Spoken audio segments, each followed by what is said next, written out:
vamos fazê-lo com uma sessão subordinada ao tema Dr. Luís da Cunha, Bispo do Porto, historiador, mecenas e crítico literário.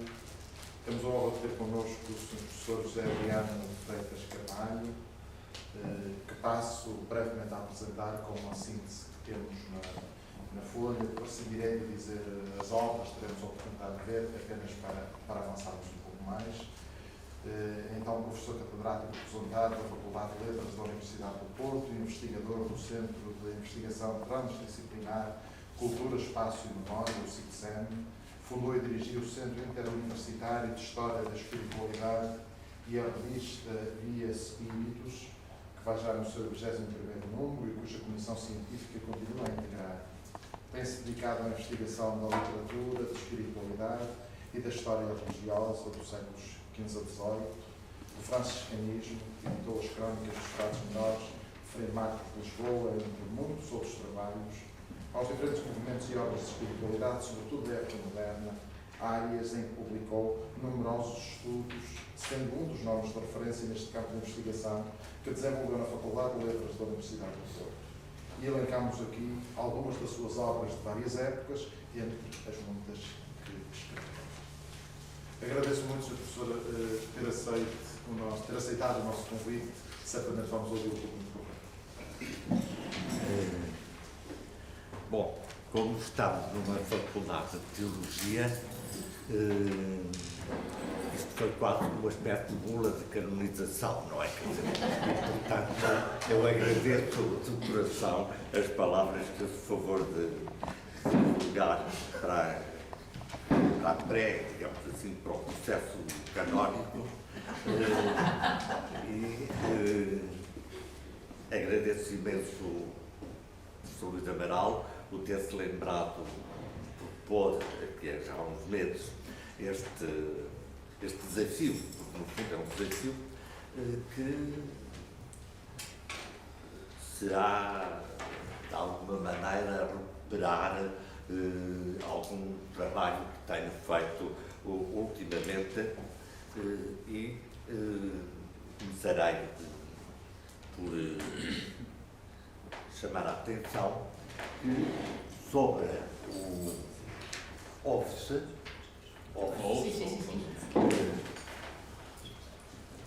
chamar a atenção que não há estudos sobre Dom Rodrigo da Cunha. Parece impossível hoje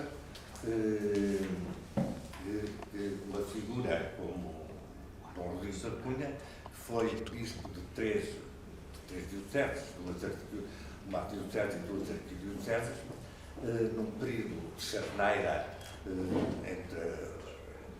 antes de 1640 e depois de 1640, que foi governador, de alguma maneira, de Portugal, enquanto Dom IV não vinha de Vila Viçosa para Lisboa, e não tenha um estudo, digamos, razoável, já não digo bom, mas razoável sobre a sua figura e sobre a sua ação.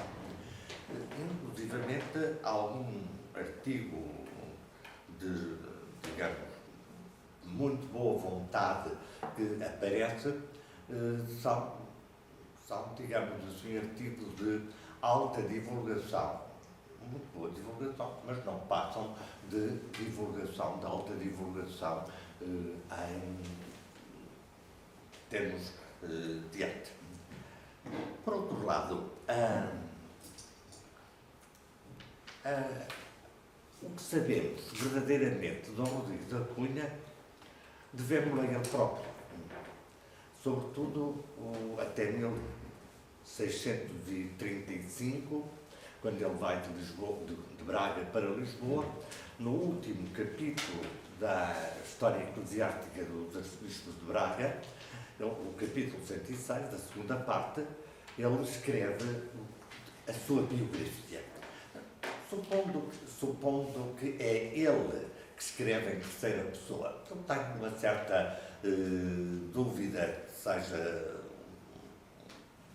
um capítulo autobiográfico, como já se tem pretendido, mas de qualquer maneira é esse texto que fornece até hoje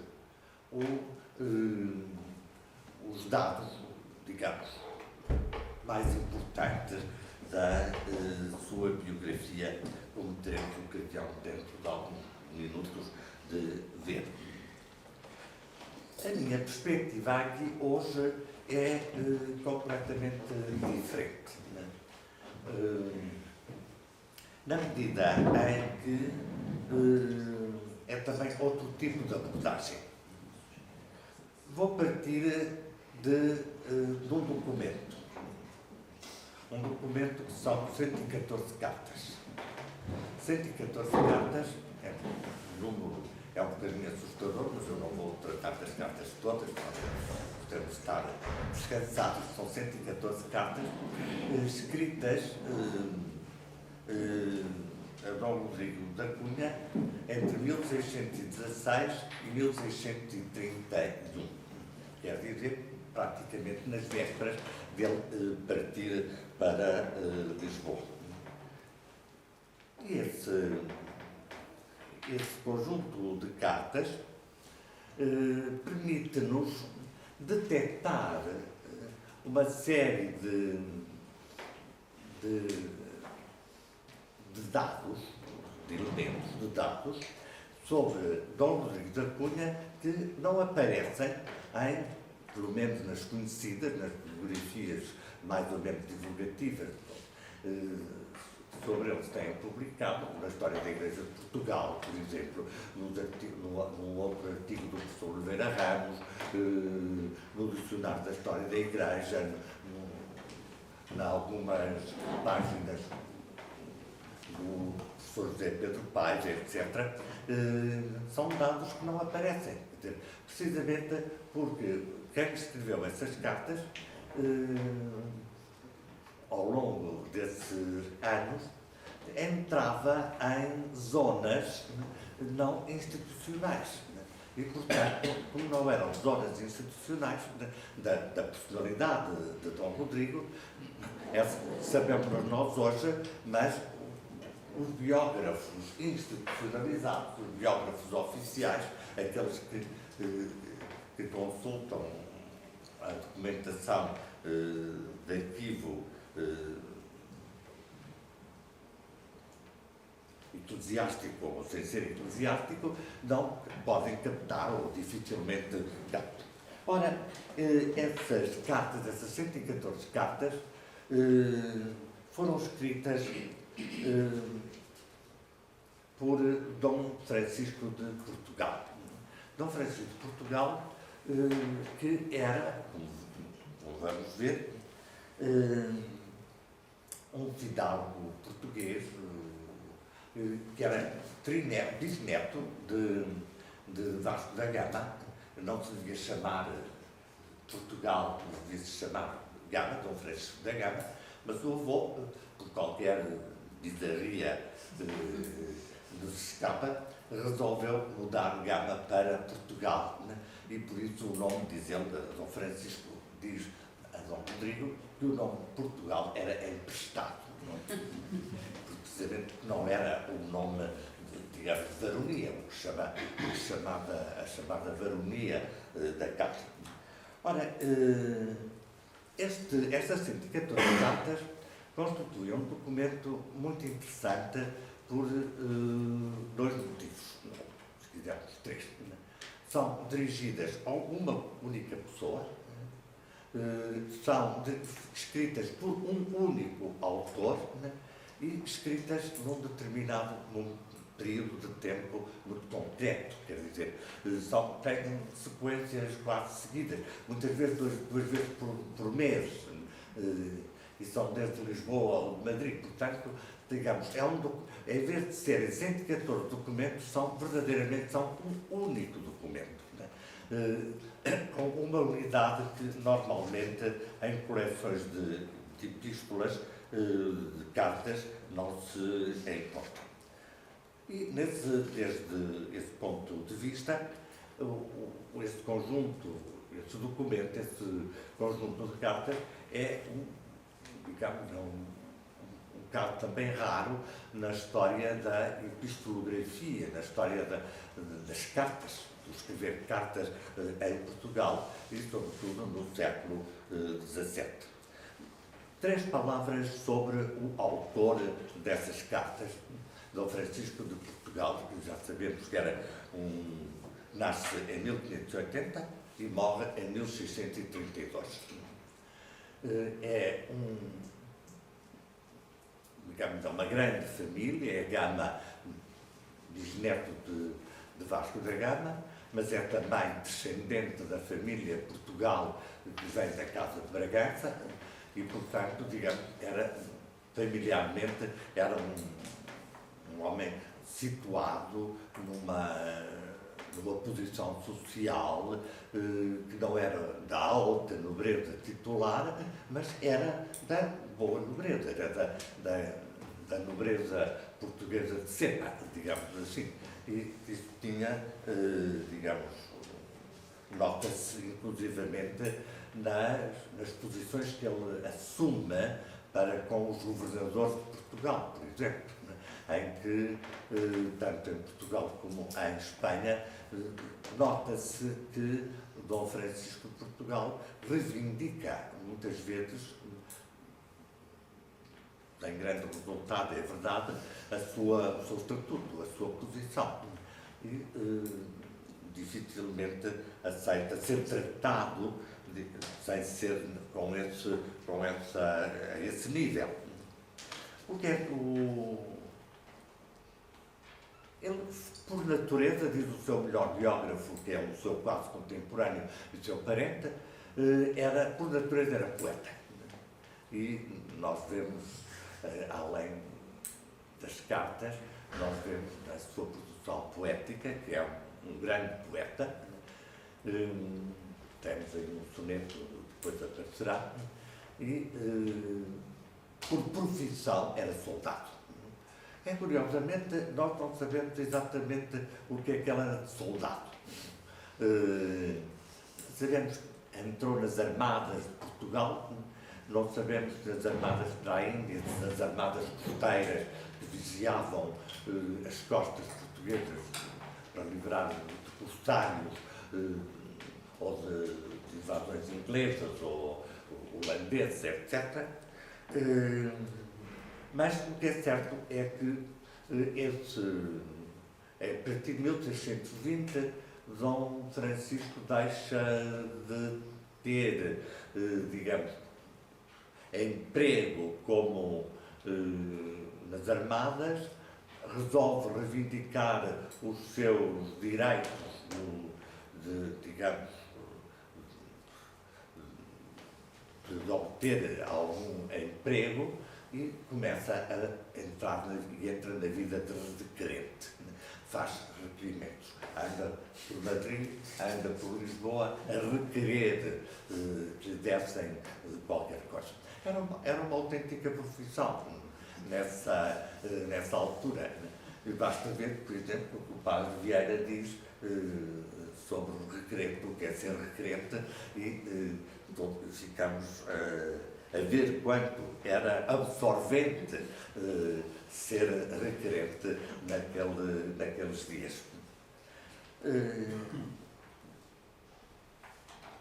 Com 1000 peripécias que não vale a pena evocar aqui, ele anda de Madrid para Lisboa, de Lisboa para Madrid, consegue, de alguma maneira, digamos, solucionadas as suas pretensões, na medida em que ele queria prolongar a sua comenda, ele era comendador de fronteira na Ordem de Davis, queria prolongar essa comenda, consegue, vai na Armada de Socorro à Bahia, por exemplo, em 1625, e quando volta com a comenda, com o prolongamento em mais 2 vidas da sua comenda, ele, mais prolongada a sua comenda, ele recusa-se a ir a entrar numa armada que ia para a Índia, porque, precisamente, como há bocadinho sugeria, acha que o posto que lhe davam não era compatível com a sua posição, Eles diziam que queriam que ele fosse mercenário quando ele não era mercenário. Ele era um fidalgo que ia servir o rei e não por dinheiro, não ia pagar para ir na armada. Essa até que o prendem. E ele, os últimos 10 anos de vida, está preso na Misericórdia de Lisboa e no Castelo de Almada. E está preso com condições de prisão muito duras, agrilhoado. Durante muito tempo não goza da possibilidade de sair com homenagem, só nos últimos anos, e morre repentinamente sendo membro da Ordem Franciscana, da Terceira Franciscana, mas sendo ministro da Ordem de São Francisco. Ora, este senhor, este nosso autor, acaba por, digamos, na prisão e durante os anos que gozou da liberdade, ele escreve precisamente essas cartas, não é preciso brigadíssimo, obrigado. Ele escreve essas cartas a Dom Rodrigo da Cunha. E porquê a Dom Rodrigo da Cunha?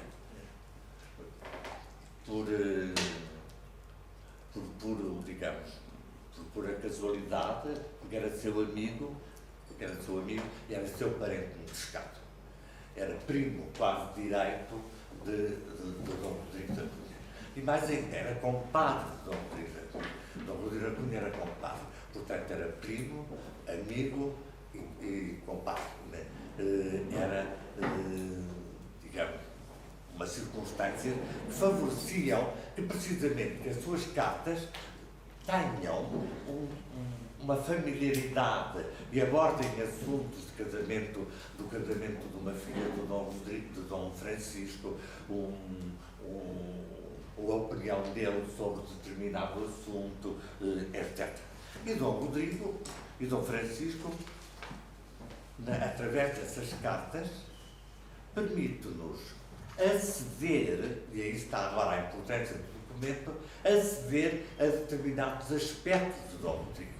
Não porque o Dom Rodrigo lhe escreva, nós não conhecemos a resposta, mas conhecemos, digamos, que ao responder a Dom Rodrigo, a escrever a Dom Rodrigo, muitas vezes está a responder a cartas de Dom Rodrigo.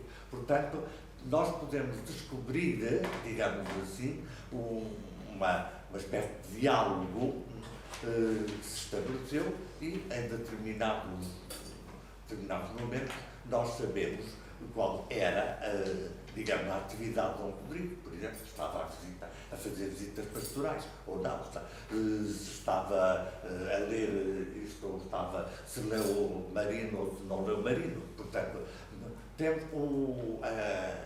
é um documento que só indiretamente, digamos assim, mas é único, não temos outro, né, que nos permite aceder, né, à figura de Dom Rodrigo e à sua... Ora, falamos então agora de Dom Rodrigo.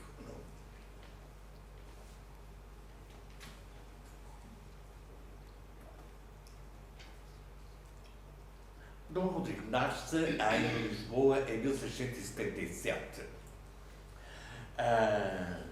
O pai é Dom Pedro da Cunha, que era um senhor de Tábua, um morgado de Tábua, um morgado antiquíssimo.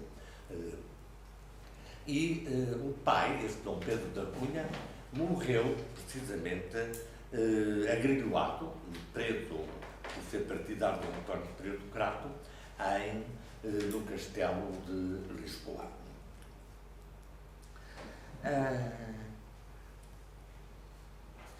Por outro lado, esse facto de Dom Pedro da Cunha ter morrido, digamos assim, à mão dos não independentistas, portanto, à mão dos partidários, dos não partidários de Dom António Pereira do Crato, portanto, dos espanhóis, serviu durante muitos anos para exaltar a figura de Dom Pedro da Cunha e para ser uma espécie de certidão de Portugalidade por parte de Dom Rodrigo. Todos os biógrafos de Dom Rodrigo dizem que ele era filho de Dom Pedro da Cunha, que morreu assim contra os espanhóis, etc. A mãe de Dom Rodrigo, Dona Maria da Silva, era irmã da avó de Dom Francisco de Portugal.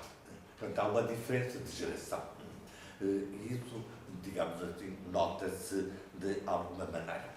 Por outro lado, Dom Rodrigo e Dom Francisco é uma figura que talvez a maior parte dos meus ouvintes não conheçam, eram parentes de Dom André de Almada. Ninguém talvez saiba, não sei se o nosso diretor terá ideias de quem será Dom André de Almada, que era o teólogo, era professor de teologia na Universidade de Coimbra e nunca foi padre, nunca foi clérigo. Foi uma exceção aberta na Universidade de Coimbra e era um homem de alto prestígio. O padre Francisco Soares, o jesuíta, tinha imensa consideração por ele. E era um homem divertido, um homem extremamente divertido. Vivia a maior parte da sua vida no Colégio de São Paulo, em Coimbra, ou então na sua quinta, perto de Coimbra. E figura tão curiosa que o Marquês de Montalvão, Montalvão em português, autor da terceira parte do chamado Guzmão de Alfarache, da novela picaresca, o faz protagonista, faz personagem dessa terceira parte, encontrando-o no caminho, e Dom André de Almada passa a ser uma personagem da terceira parte do Guzmão de Alfarache. Ora, precisamente este Dom André de Almada só vem ao caso não pelo curioso da figura, mas porque foi o padrinho do doutoramento de Dom Rodrigo em cânones em Coimbra. E foi o padrinho do Dom Rodrigo, declara o próprio Dom Rodrigo mais do que uma vez, e no entanto o padre Avelino Jesus Costa, nos documentos oficiais da Universidade de Coimbra, encontrou que os padrinhos de Dom Rodrigo foram completamente outros. Portanto, parece-me que o Dom Rodrigo eleva Dom André de Almada a um lugar digamos, ao nível de padrinho, digamos, quase espiritual, digamos assim, e não propriamente de um padrinho autêntico do doutoramento. Seja como for, é uma figura que também perpassa nas cartas de Dom Rodrigo, de Dom Francisco para Dom Rodrigo, e vive muitas vezes em Braga e no Porto com Dom Rodrigo. E precisamente era um homem que apreciava muito o teatro espanhol, né? Nós sabemos até de autores que eles apreciavam, o Dom Rodrigo e o Dom André, né? E o Dom Francisco diz que ele não era nada pesado, não era nada chato, digamos assim. Podemos agora, digamos assim, antes de passar a outra perspectiva mais, digamos, menos biográfica, mais de autor, pensar precisamente na produção literária de Dom Rodrigo da Cunha enquanto canonista. Ele era formado em cânones e, portanto, foi deputado da Inquisição e depois inquisidor em Lisboa durante uns 8 anos. Sabemos pouco desse período, apesar dos esforços do professor José Pedro Paiva, sabemos pouco dessa sua atividade, mas sabemos que em determinados momentos ele escreveu, por exemplo, o De Confeccionaris Solicitantibus, um tratado contra a solicitação da confissão, por exemplo, é o primeiro livrito dele. Teve muita divulgação, foi muito em Espanha, em França, inclusivamente. Uma obra enorme sobre o decreto graciano, que era um livro, uma obra, um comentário essencial do direito canónico até recentemente. Não sei se ainda hoje será, mas era e publicado em 1634, voltaremos a falar desta obra por outros motivos, e ainda um tratado de algo que ele teve muito, aliás, de todos os arcebispos de Braga, que ele teve muito atento, foi defender a primazia da sede de Braga contra as pretensões de Toledo. Era sempre a velha questão. Mas não só a primazia da sede de Braga contra Toledo, como já veremos, mas também a primazia da sede de Braga contra Lisboa. Dom Rodrigo, por exemplo, nunca ia a Lisboa, ou parece que nunca ia a Lisboa, porque queria levar a cruz primacial alçada e o arcebispo de Braga, o arcebispo de Lisboa, não estava de acordo com isso e, portanto, para evitar esses conflitos, não ia.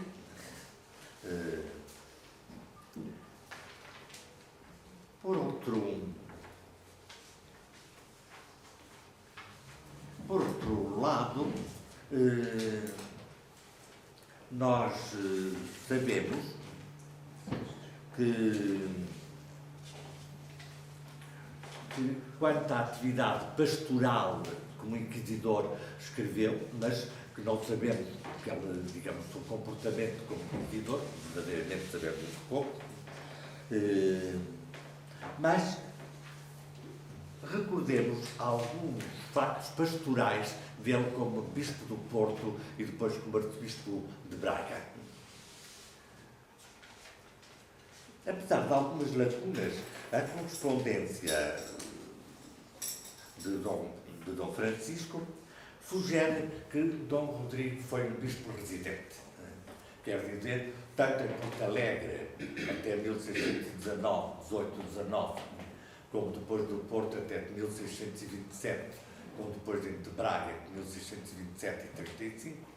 Eu, de Lisboa, não vale a pena falar, porque é um lugar mais político, em que ele vive só verdadeiramente à sombra da princesa de Mantua, de quem era adjunto, e depois como colaborador de Dom João IV.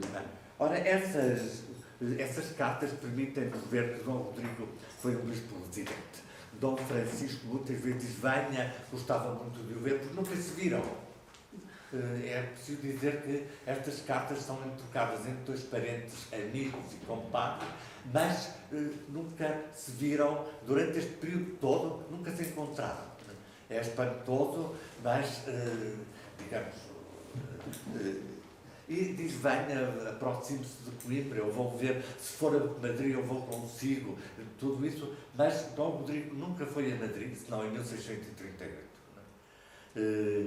E nunca saiu de Porto Alegre, de Braga, do Porto, nunca deixou as suas dioceses.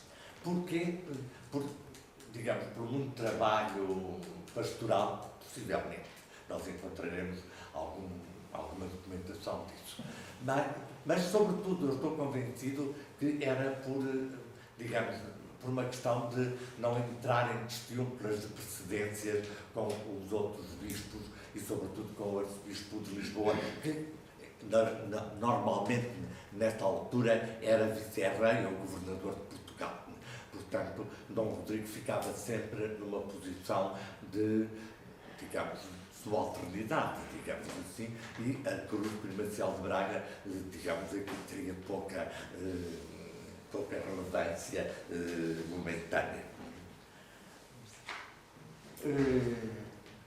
E por isso mesmo, nós vemos em 1629 Dom Rodrigo não sair de Braga, para ir a tomar na sede junta dos bispos portugueses para resolver a questão dos cristãos novos. Foi um problema, digamos, muito complicado, muito empolado, se assim quisermos, visto que o problema fundamental era que a Inquisição perdesse privilégios fiscais em relação aos cristãos novos que tinham obtido de Filipe IV algumas regalias e estavam a pressionar para que essas regalias, esses privilégios acabassem e juntaram-se, combinaram juntar-se em Tomar em 1629. Mas Dom Rodrigo acabou por não ir, precisamente por uma questão de precedência com o arcebispo de Lisboa. Por isso, apesar das esperanças, que a palavra, o verbo é ele, de Dom Rodrigo, de Dom Francisco, de que Dom Rodrigo baixasse a tomar, baixasse de Braga a tomar, Dom Rodrigo não foi. E era uma maneira, uma altura em que poderiam ter encontrado, mas não se tiveram. O que é certo é que, por motivos que seja, Dom Rodrigo foi um bispo residente, quer dizer, seja por vocação. E, além disso, foi um bispo ocupado, teremos que alguns dados sobre visitas pastorais, e foi um bispo, digamos, que escreveu, nesta altura, escreveu a história do bispo do Porto, como vamos ver, e escreveu ainda a história eclesiástica de Braga e preparou do arcebispado de Lisboa. Infelizmente, o zelo pastoral de Dom Rodrigo em Porto Alegre escapa dos quase por completo. Mesmo os historiadores de Porto Alegre limitam-se a dizer que ele reformulou, digamos, restaurou a catedral, pôs os lindíssimos azulejos que ainda hoje se podem ver na Catedral de Porto Alegre, fez algumas melhorias no colégio do seminário, digamos assim, de Porto Alegre, e uma das, para nós vermos o que é restaurar, a propósito daquilo que falava há dias, restaurar, Dom Rodrigo restaurou no seminário o hábito, os traços dos seminaristas, pô-los iguais aos de Coimbra. Portanto, a ideia de restaurar, de reformular, foi, digamos, esse não era restaurar espiritualmente, mas era restaurar o hábito dos colegiais. Por outro lado, nós sabemos que no Porto visitou a Diocese por menos 2 vezes, em 1621 e em 1622. Dom Rodrigo saiu em visita e disse: Vossa Ilustríssima já terá regressado da visita, Vossa Ilustríssima alimenta as suas ovelhas, mas os outros tosquiam-nas, portanto, têm sempre essas expressões, que são, digamos, expressões que só são permitidas numas cartas precisamente familiares, numas cartas de pessoas muito íntimas. Não é? E, portanto, estes documentos mostram-nos tanto a personalidade do Dom Francisco, do autor, como também de Dom Rodrigo. Digamos, aceitava precisamente esse tipo de discurso. Por outro lado, Dom Rodrigo descansava dos seus trabalhos pastorais, nada mais, nada menos, na Quinta de Santa Cruz, em Lessa de Palmaia. Era a Quinta de Santa Cruz que foi criada, digamos assim, por Dom Rodrigo Pinheiro, por Dom Rodrigo Pinheiro, e que era junto do Rio Lessa, e como diz o Dom Francisco, diz que era uma quinta em que, descansando, Dom Rodrigo podia ouvir cantar os rocinóis, né? E, portanto, era uma quinta de prazer, de recreio, que era a quinta dos bispos do Porto, como foi antes do Prado do Repouso, a quinta do Prado, que hoje nós conhecemos por outros motivos. Por outro lado, Dom Francisco quis e propôs ir a Braga em romaria a Nossa Senhora à Branca. Nossa Senhora à Branca era Nossa Senhora das Neves, né?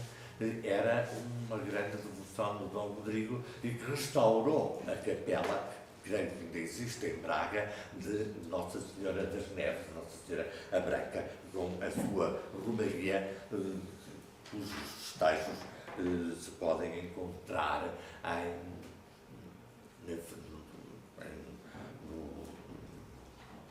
Agostinho de Santa Maria, no Santuário Mariano. Por outro lado, nós sabemos que em Braga nós não sabemos quase nada de Dom Francisco, de Dom Rodrigo.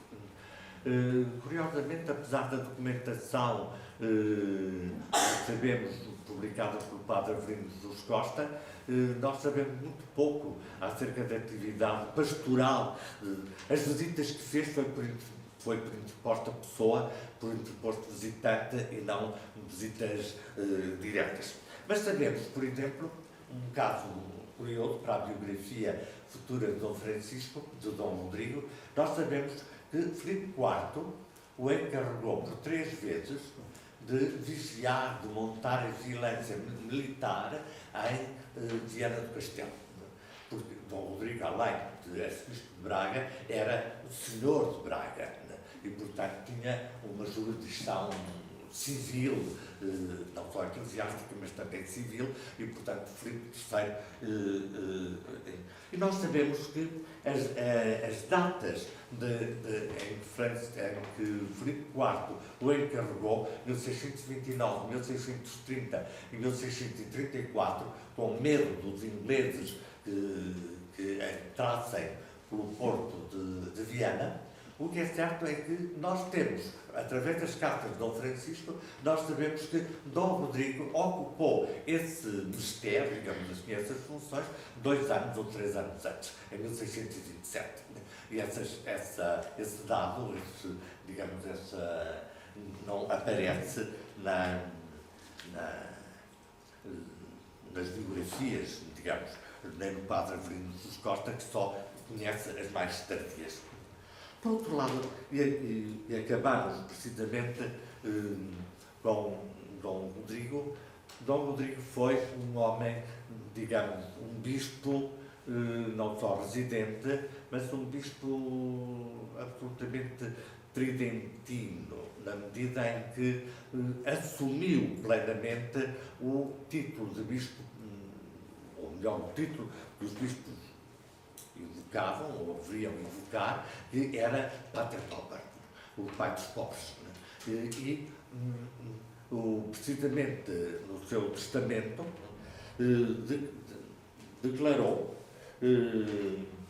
que se ao morrer lhe achassem 6 vintães, não queria que o enterrassem em sagrado. Portanto, não tinha nada, pelo menos, digamos, como pessoa, pessoalmente não tinha nada. Ora, precisamente, este perfil de Dom Rodrigo, este perfil pastoral, podemos agora completá-lo com uma dimensão que, eu peço desculpa, mas uma dimensão que não encontramos, ou não podemos encontrar nas biografias normais de Dom Rodrigo, como na Igreja da História de Portugal, no professor José Pedro Paiva, etc., nas várias alusões, no professor Oliveira Ramos, que escreveu um artigo aqui há anos sobre uma conferência sobre Dom Rodrigo da Cunha, que é a sua atividade literária, não como historiador, que é, digamos assim, que é o mais conhecido, mas como historiador do Porto, e que normalmente, digamos assim, se olha para a primeira obra como historiador, que é a História e Catálogo dos Bispos do Porto, publicado em 1622, mas só posto à venda em 1623, olha-se, digamos assim, como uma base de dados e não propriamente para as intenções com que Dom Rodrigo escreveu essa história. E ele declara precisamente que escreveu essa obra, esse catálogo de História dos Bispos do Porto, precisamente porque encontrou já o material preparado por Dom Gonçalo de Moraes. Eram listas, mas que lhe facilitou, incompletas, que ele completou, mas foi a base onde ele partiu. Mas, por outro lado, e agora é o mais interessante, o estilo da obra acomodamos mais a dar a conhecer aos nossos bispos, a dar a conhecer não os nossos bispos, mas dar a conhecer aos nossos bispos, aos outros. Portanto, reparem, a obra não é escrita, digamos assim, para leigos, para historiadores, etc., mas aos nossos bispos, para os outros, aos nossos bispos, que a outros, mais dar a conhecer aos nossos bispos, que a outros fins da história, e por isso fugimos sempre de coisas que importam menos a este intento. Contudo, na primeira parte se apontam decretos que se ordenaram nos concílios, em que eles foram presentes, em que os bispos foram presentes, como uma breve explicação de alguns concílios, de alguns decretos, que os hereges deste tempo mais encontram. Quer dizer, mais encontram aqui no sentido mais se opõem. E, portanto, digamos, é uma obra nitidamente de caráter, digamos, reformista, de contra-reformista, se quisermos até melhor. Esse aspecto da história dos catálogos do Porto, para além da base de dados, que é muito importante, até porque tem, a terceira parte, digamos assim, é um manancial de informações sobre as freguesias, as capelas, as igrejas, etc. Mas esta intenção de Dom Francisco, que está presente ao longo da obra, convém expô-la. Mas o mais interessante ainda desta obra é ainda o facto da dedicatória e da resposta à dedicatória. A dedicatória foi feita ao Conde de Miranda, que era o governador de Armas e o governador da relação da Justiça no Porto. E Dom Rodrigo faz uma dedicatória, digamos, amável, dizendo um pouco de incenso genealógico não fica mal numa dedicatória desta, dizendo-lhe que a linha ascendente do Conde de Miranda era a mesma de São Rosendo. Portanto,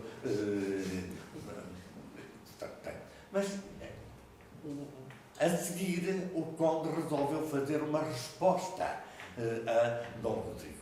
E a resposta é que é muito interessante, porque não responde a estes detalhes, a estes pormenores, mas responde dizendo que Dom Rodrigo foi omisso na cantar as glórias da sua própria casa de Dom Rodrigo. Esqueceu-se do pai. Então faz uma grande biografia do pai de Dom Rodrigo, Dom Pedro da Cunha, de quem falamos há bocadinho, e faz digamos, essa longa, são uma carta de 12 páginas, portanto, é um documento, digamos, com um certo peso. Mas esquece precisamente, curiosamente, esquece também de dizer que Dom Pedro morreu na torre, no Castelo de São Jorge, depois na Torre de Belém, agrilhoado às mãos dos espanhóis, digamos, preso pelos espanhóis.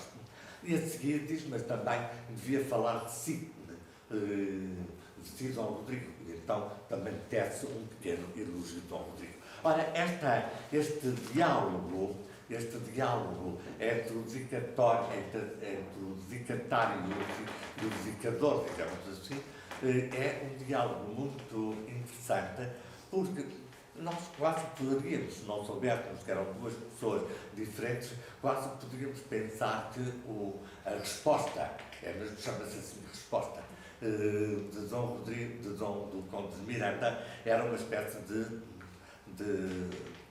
pseudónimo em que Dom Rodrigo escrevia a sua própria biografia. Mas, de qualquer maneira, é muito...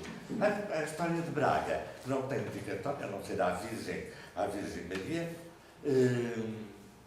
mas, digamos assim, não tem grande o prólogo da parte da exposição das intenções de Dom Rodrigo, não tem mais nada, não dizer que eram coisas tão antigas em Braga que a memória se perdia, a jurisdição da memória se perdia completamente e, portanto, perdoassem ele fez os impossíveis, a palavra é dele, para se acertar.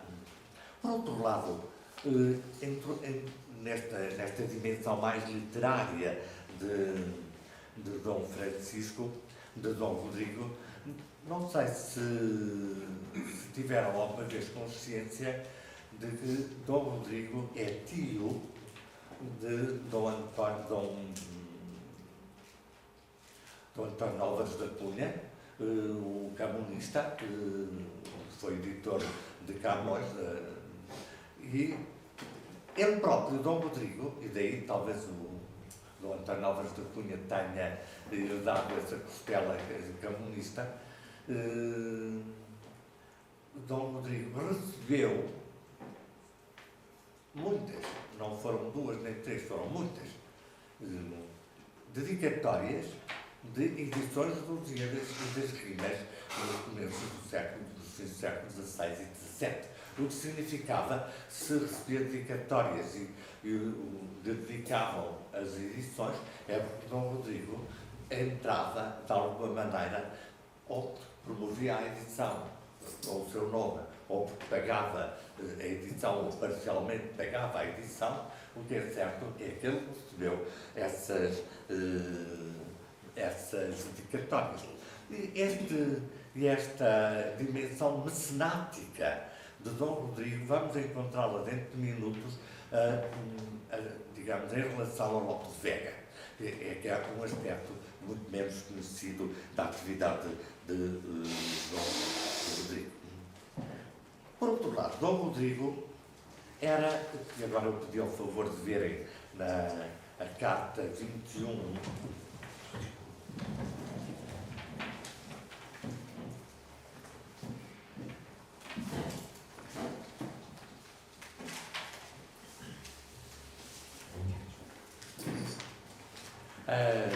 Dom Rodrigo foi, digamos assim, o primeiro leitor da poesia de Dom Francisco de Portugal. Dom Francisco de Portugal só veio a ter a sua edição, as suas obras poéticas publicadas muito depois da sua morte, em 1552, 20 anos depois da sua morte. Mas Dom Francisco mandava constantemente o que escrevia, os versos que escrevia, fossem sonetos, fossem canções, fossem peças, fossem os poemas que escrevia, mandava-lhes para o Porto, para Braga, e Dom Rodrigo lia e comentava. Vejam, por favor, a carta 21. Na carta 21. Segundo Lopes de Vega responde mal, Lopes de Vega responde mal, já nos sabemos porque é que esta alusão, mas tem que ir a pouco. Não é bom para a escopeta, não é bom para a espingarda. As espingardas boas são as que respondem, dão tiro imediatamente. Portanto, não é uma expressão complicada, vulgar. Segundo as causas, não sei exatamente o que é isto. Protestante tenho de o achar em casa pela criação dos seus livros, é que já havia agora com as festas destes santos.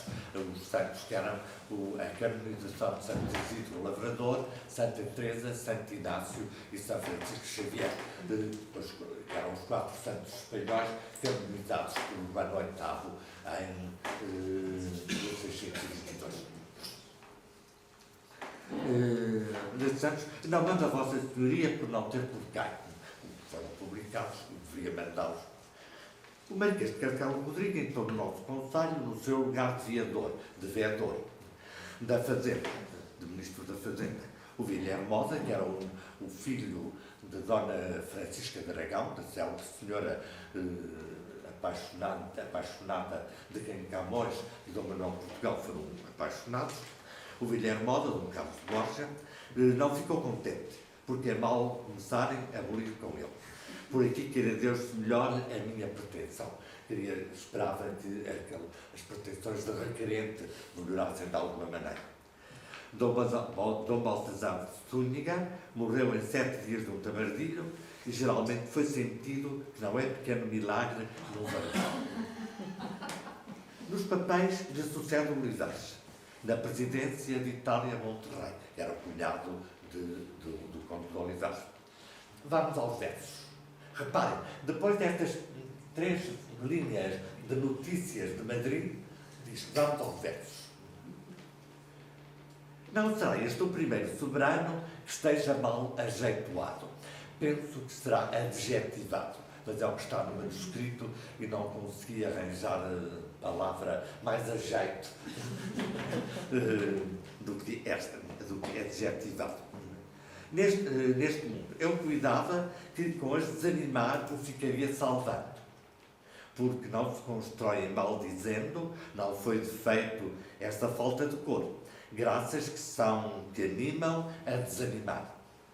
Soberano, com que divina desmentir lo humano, logo disse que for um soneto feito e assim de repente por onde se pode passar a palavra. Ideias, que ainda que coisas imaginárias, nos poetas são muito ordinárias, estas licenças, e mais tendemente da tão fácil, que variando objetos se melhora, variando objetos se melhora.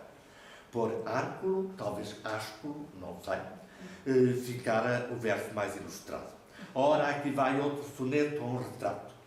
É que me parece que me não formo, quer dizer, que não cumpro, não sou poeta, não sou verdadeiro poeta, mais do que no primeiro quarteto. Quis fugir do comum e não pude. Vossa Senhoria manda muito boas novas, etc.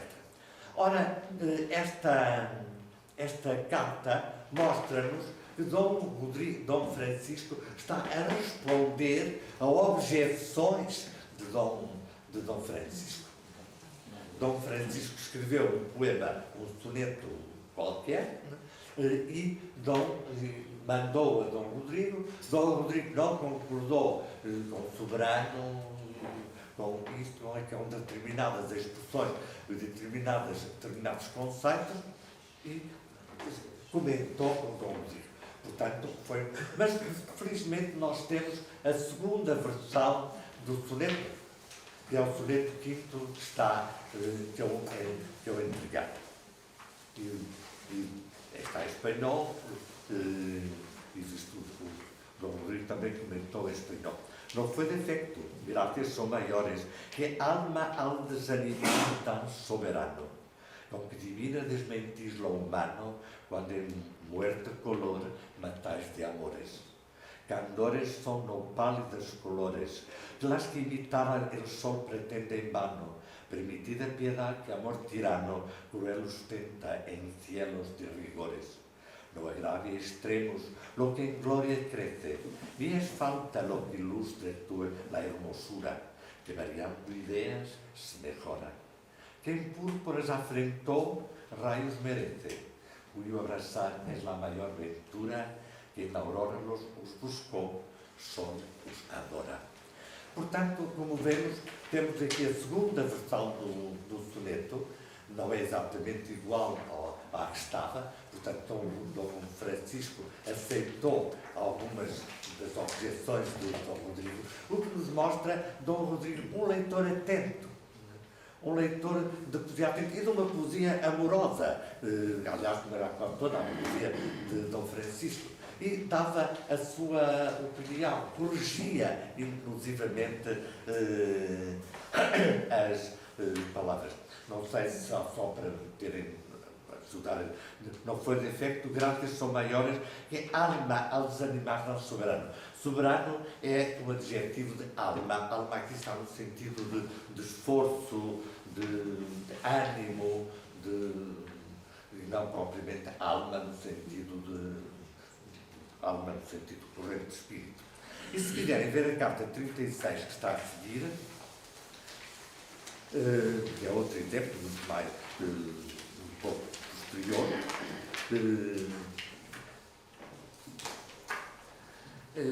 músicos, na terceira linha, músicos também são poetas no mentir. Até agora não tenho colhido os tons. Dom Rodrigo, Dom Francisco, como muitos poetas do século XVII, ainda hoje, entregava as letras, entregava os poemas para serem musicados. E portanto, tinha entregado os tons ao poeta, a Manuel Vélez, mas apertarei com o poeta ou com o músico e irão. Na palavra realces, o que tem de mal é ser castelhana. Quer dizer, Dom Rodrigo tinha implicado com a palavra realces e Dom Francisco diz-lhe o que tem de mal, a palavra é muito boa, mas é ser castelhano. Segundo agora andam validas as estrangeiras. Do monarca usam todos os italianos. O Conde de Villamediana era um grande poeta espanhol, a quem muitas vezes ouvi que, no falar puramente, a língua espanhola era o primeiro, diz na sua Europa, nuevo previene estrambre de monarcas. E na sua comédia de Aranjuez, salve ao monarca deste e daquele mundo. E Torquato Tasso, me lembra, achamos exemplos. Não também Petrarca, etc, etc, etc. Portanto, como estão a ver, estes são dois puros exemplos, podemos multiplicá-los à vontade, dois exemplos de como Dom Rodrigo era um leitor atento de poesia e era um leitor atento que propunha ao autor, ao poeta, que corrigisse, que melhorasse o seu texto. Por outro lado, a última carta que nós temos de Dom Francisco para Dom Rodrigo, de 1632, são 3 linhas, em que Dom Francisco lhe diz que não conseguiu encontrar os poemas ao touro de Filipe IV, mas que se os encontrar, que os manda. O poema ao touro de Dom Filipe IV foi um celebérrimo,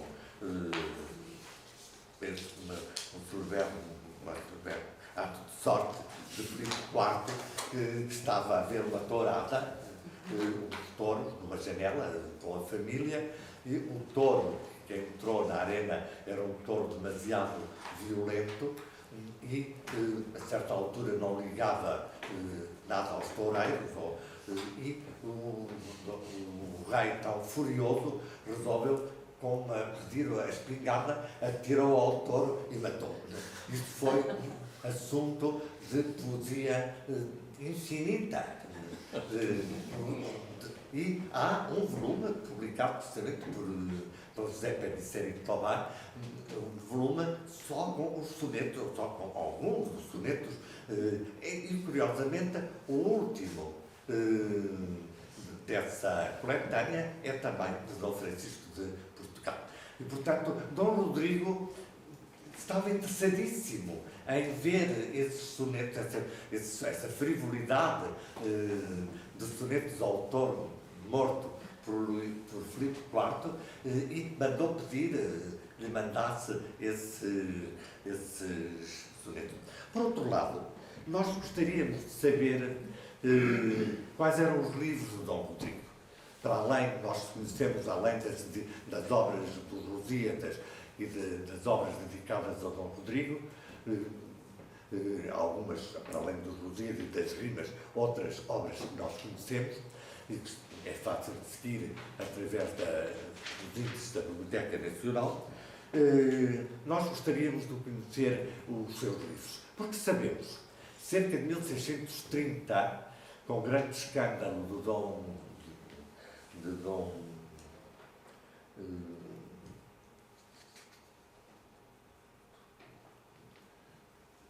Dom Vicente Nogueira, Dom Rodrigo comprou por 100 mil reais, na altura era considerável, comprou a biblioteca, tinha pertencido ao bispo Carrilho, que tinha sido bispo de Leiria e governador, inquisidor-mor de Portugal e vice-rei de Portugal. E precisamente, eu disse que Carrilho, Dom António Bispo Castilho, e Dom Vicente Nogueira diz, e que de onde um Bispo Castilho, tantos anos presidente do Paço, inquisidor-geral, 2 vezes vice-rei, morreu com 100 mil de reis de livros que comprou Dom Rodrigo da Cunha. Haja hoje um advogado da suplicação, Clemente Fiel, o Sr. Qualquer, tem a Livraria de Príncipe, quer dizer, a evolução das bibliotecas entre, digamos, o tempo do Bispo Castilho, nós em 1613, Dom Rodrigo pelo menos a reflexão de Dom Rodrigo de Dom Vicente Nogueira à volta de 1630, comprou a biblioteca. Gostaríamos de saber, e curiosamente deveria ser fácil, porque Dom Rodrigo publicou o índice da biblioteca. O Barbosa Machado, a propósito de Fernão Correia de Lacerda, de um poeta protegido por Dom Rodrigo da Cunha, que chegou a querer fazer uma base em Braga para lhe dar um benefício para ele poder viver, diz que precisamente Dom Rodrigo tinha 2 volumes das obras poéticas de Fernão Correia de Lacerda, como se pode ver no índice publicado no Porto em 1627. Portanto, digamos, com esta precisão, um índice de uma biblioteca publicado no Porto em 1627, declaradamente existiu. Quer dizer, não é uma possibilidade. Mas agora, vamos terminar um pouco chamando a atenção para um aspecto, digamos, completar um aspecto que é elogiado um bocadinho a propósito das edições de Camões, que é o mecenatismo em relação ao Lope de Vega. Lope de Vega, como todos saberão, um grande poeta, um enormíssimo poeta espanhol e, sobretudo, um grandíssimo teatrólogo, um grandíssimo autor de teatro, escreveu milhares, não são centenas, milhares de peças de teatro, e com uma vida airada, tremenda. Não vale a pena evocar, senão com o aspecto airado, que já diz bastante da vida de Lope de Vega, e que, no fim, a partir de certa altura, se fez sacerdote, foi protegido pelo Papa, mas a vida airada ficou, talvez menos desairada, mas não ficou, não foi muito menos. O que é certo é que Dom Rodrigo quis entrar em contacto com Lope de Vega.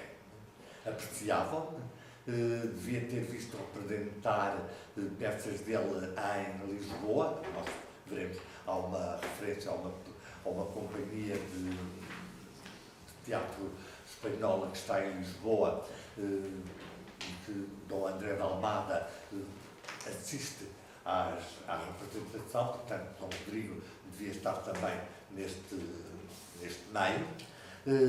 Quis entrar em contacto com Lope, escreveu a Lope, pediu a Dom Rodrigo que levasse, a Dom Francisco que levasse a carta a Lope quando foi em Madrid. Dom Francisco foi 2 vezes à casa de Lope, como vimos, não é bom para a escopeta porque não responde às cartas, não o encontrou, nunca o deve ter encontrado, embora o conheceu de vista, porque diz nas cartas que o encontrou, que o viu, e o mostraram, a palavra é exatamente essa, que o mostraram. Mas por qualquer razão, por qualquer circunstância,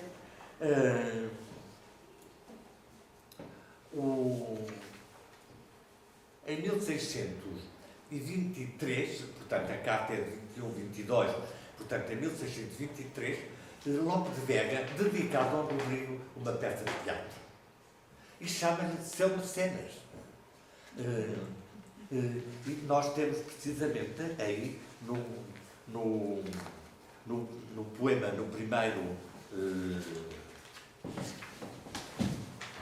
vamos repetir uma sublinha dessa que esqueci de reservar.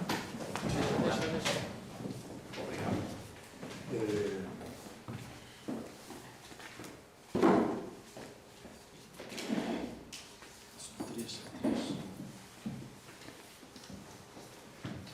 E precisamente chama-lhe Seu Mecenas.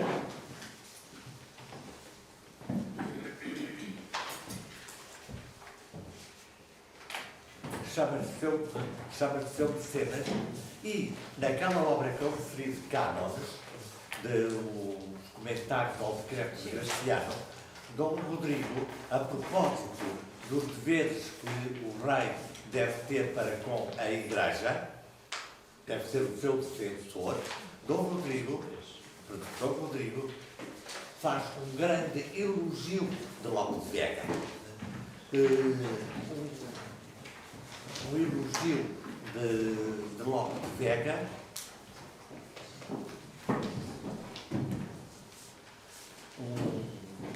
um grande elogio de Lope de Vega, que depois os editores de uma certa obra de Lope, que é o Bernardo da Polo, ele transcreve esse elogio traduzido, no jornal em tradução, é transcrito nesse elogio. Curiosamente, nesse elogio de Lope de Vega, em que se chama que é o novo Homero, Lope que é o novo Homero, que é o cisne de Espanha, etc. O exemplo que Dom Rodrigo dá de uma comédia de Lope de Vega, em que mostra como deve ser a atitude do príncipe para com a Igreja, portanto, defensor da Igreja, que é as desgraças, as infelicidades do rei Dom Afonso Casto.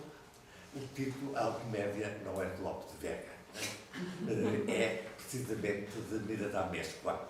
Claro que Dom Rodrigo, isto mostra-nos como, digamos, era fácil, para hoje nós olhamos também era fácil, de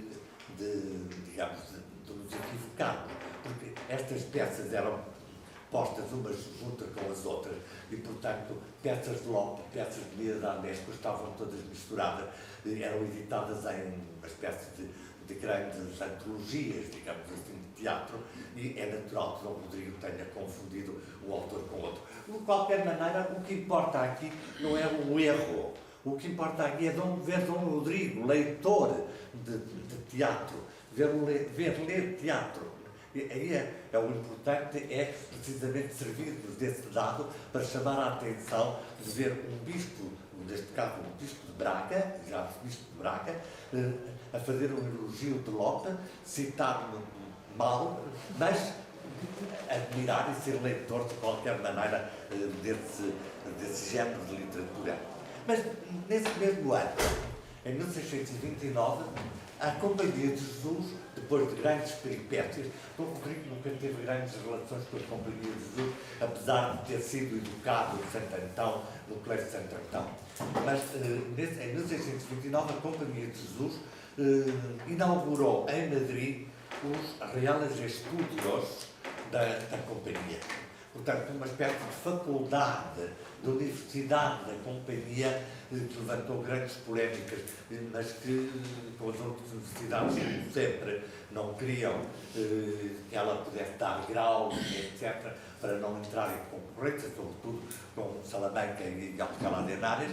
Acabaram por resolver a situação e havia, entre os professores, os primeiros professores do Reales Estudios, era o padre Francisco de Macedo, o jesuíta, que mais tarde foi Frei Francisco de Santo Agostinho de Macedo, o franciscano,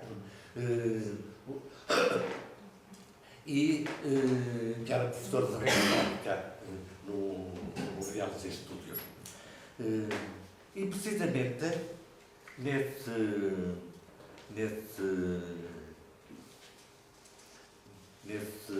nessa obra,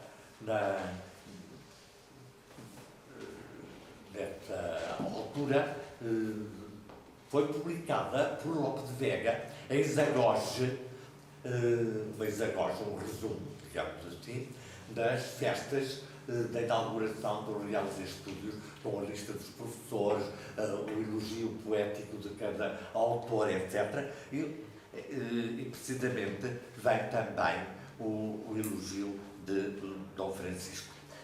Vamos ler só o 2.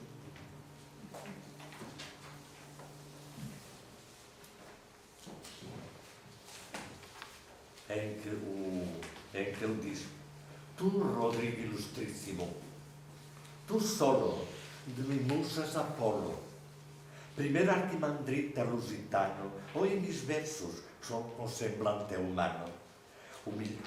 Pues tantas veces a mi lira atento, humillaste tu claro entendimiento, honrando de mi pluma la bajeza, la dignidad real de tu grandeza. Que a ti se debe, por tan altas partes, este compendio de admirables artes. Él es José. Tú, honor de los Acuñas, tú, la gloria de aquel blasón que a inmortal memoria de letras y almas de tantos laureles, inspírame en espíritu que sueles. Tú siempre mi mecenas, a rústicas avenas, ahora al grave asunto en cuyo inmenso círculo de ciencia será mi ingenio invisible punto, si tú, la mayor circunferencia llenas de humanas letras y divinas, admites impressões peregrinas. É elogio muito bonito, porque tem a vantagem de, digamos assim, de incensar um pouco Dom Rodrigo da Cunha, chamando-lhe a atenção precisamente para a real grandeza dos Acunhas, a ascendência real da família de Dom Rodrigo, que se aparece noutras dedicatórias, e chamar a atenção para, que era também o que aparecia na dedicatória da peça a Dom Rodrigo, da peça de Lope a Dom Rodrigo de São Santo Agostinho. Aqui, precisamente, ela diz-lhe, precisamente, se tu, no fim, la maior circunferência llenas de humanas letras e divinas, o seu saber divino e humano, admites impressões peregrinas, admites precisamente pagar precisamente uma edição peregrina que não foi feita em Portugal, mas sim feita em Espanha. Porque precisamente os críticos de Lope, que comentam vagamente esta dedicatória com erros enormes sobre Dom Rodrigo, admitem precisamente que foi Dom Rodrigo quem pagou, encomendou e quem pagou o poema a Lope de Vega. E, precisamente um pouco mais tarde, em 1635, quase nas vésperas de morrer, numa epístola célebre de Dom Francisco, perdão, de Lope, ao amigo seu, Mário, acaba por lhe dizer o resumo da sua vida e volta a chamar a atenção precisamente para o mecenatismo de Lope. E diz: Léo III, y cuando la Sagrada Compañía fundaba sus estudios, las lecciones de tan altivos varones canté con osadía, y al gran pastor las consagré de Acuña, e el callado maior que luxo empunha. Precisamente, Lope de Vega, por 4 vezes, celebra Dom Rodrigo como seu mecenas. O que nos importa aqui, poderíamos agora discorrer como é que se entenderia este mecenatismo. Não há documentos positivos, digamos assim, de arquivo que diga quanto, como, por meio, etc. Dom Rodrigo protegeu, subvencionou Lope que vivia com uma família desgraçada e tinha que pedir tapeçarias emprestadas que o levassem de coxa aqui e acolá, etc. Porque vivia sempre à bout de souffle, digamos assim. Acabou, digamos, por reconhecer em Dom Rodrigo esse, digamos, esse amparo. Dedicou-lhe 4 vezes dedicatórias positivas em peças, em teatro, em poemas, cantou no Parnaso, e agora só nos falta perguntar: e como é que Dom Rodrigo encontrou Lope? Só porque era a fama de Lope era tanta que qualquer um se interessava por conhecer Lope? É possível. Mas Dom Francisco esteve à beira de Lope e nunca o quis conhecer, nunca se esforçou por o conhecer. Portanto, não é essa. Eu penso que Dom Rodrigo gostava muito de teatro, como Dom André, como o André de Almada, o seu padrinho, digamos assim, o seu primo e padrinho, gostavam muito de teatro.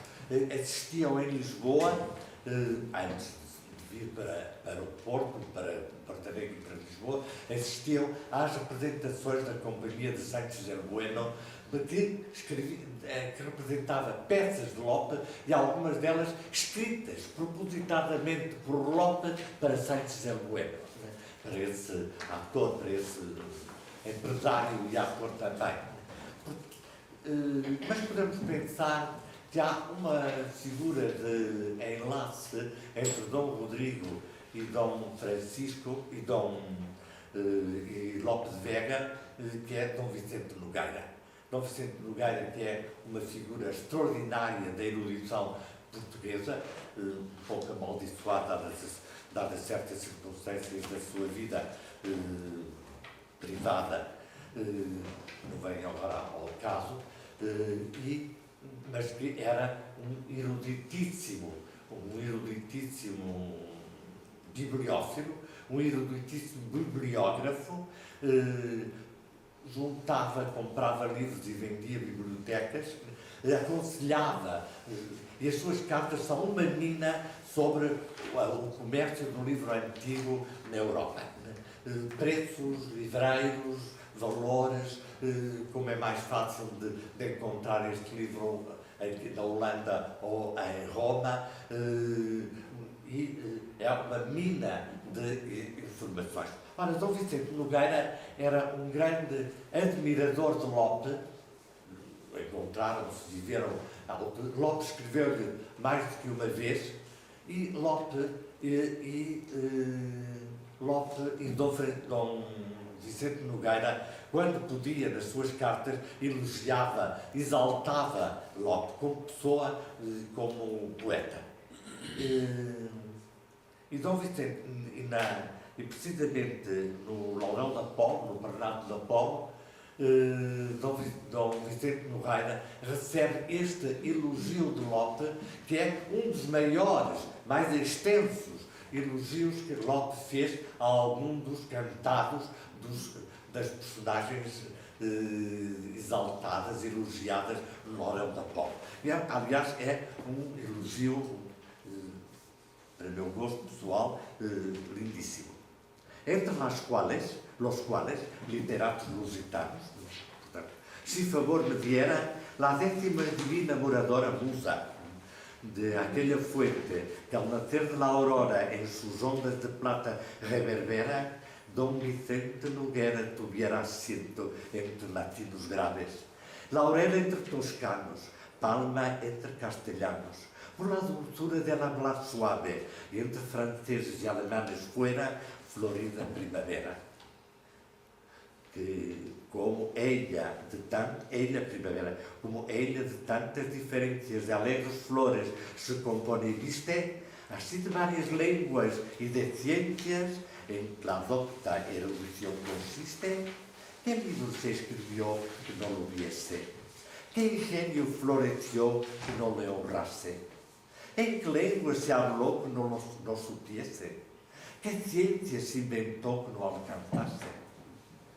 Oh, musas castellanas y latinas, francesas, alemanas y toscanas, coronad las riberas lusitanas de lirios, arrayanas y boninas, no queden en vuestras fuentes cristalinas laurel que en ellas su hermosura mide. Donde Dafne, amorosa, no suspire por no bajar a coronar la frente de todos vencedor Vicente. É efetivamente um elogio fantástico e nós podemos pensar que entre Dom Vicente Nogueira e o Padre Francisco Macedo, que era professor no Colégio dos Jesuítas, na Universidade dos Jesuítas, está estabelecido uma espécie de ponte que levou a Dom Rodrigo se interessasse por Lope de Vega e o patrocinasse. Portanto, eu procurei chamar a atenção, eu dizia aliás no título da minha proposta, no título que propus, chamar a atenção para aspectos desconhecidos da biografia de Dom Rodrigo e aspectos que só foram acessíveis na medida em que podemos todos, pois estão publicadas, voltar a ler estas cartas de Dom Francisco a Dom Rodrigo, cartas familiares, entra em zonas não institucionais, que são as mais conhecidas de Dom Rodrigo. De qualquer maneira, ficaria um repto aos alunos de História da Igreja desta universidade que procurassem, ao fazer uma biografia de Dom Rodrigo, institucional ou não institucional, mas se quisermos começar pela institucional, talvez fosse a mais imediata, era bem-vinda, porque foi um homem que, como Bispo de Porto Alegre, para a parte de artes decorativas, no Porto para as visitas e para a parte da história, para Braga, como senhor de Braga e bispo e soldado também, e depois bispo de Lisboa e governador, é uma figura que dificilmente se encontrará no episcopado português da altura quem cumpra estas perspectivas digamos, tão integralmente como o Dom Rodrigo da Cunha. Sinto ter falado demais e que está quase ter gastado muito tempo. Muito obrigado.